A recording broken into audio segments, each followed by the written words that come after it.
各位观众朋友大家好，欢迎收看看军文学英语，我是 Amy， 透过军事新闻一起学习英文用语。今天带大家看到加拿大军方重建搜救直升机战力时，需仰赖美国前总统专机中队库存零件，并向国防合约商里奥纳多公司采购额外所需的飞机。The Canadian military will rely on parts from the former U.S. presidential helicopter fleet as well as additional airframes from contractor Leonardo as it rebuilds its search and rescue helo capabilities. 这边我们看到 Search and rescue helo 是指搜救直升机 Search and rescue 即搜索与救援的意思， Helo 则是 helicopter 的缩写，是直升机的意思。在军语词典中，搜索与救援区域的英文我们会说 Search and rescue region。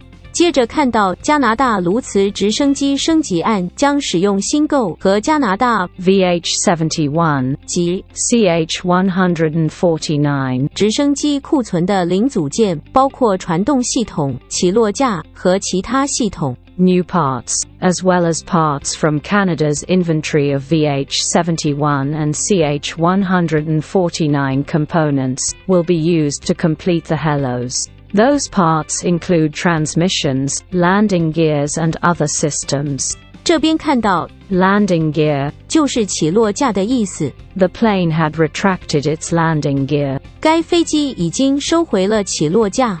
好的，以上就是今天的节目内容，记得按赞、订阅、追踪、开启小铃铛，看军文学英语，感谢大家的收看，我们下次见。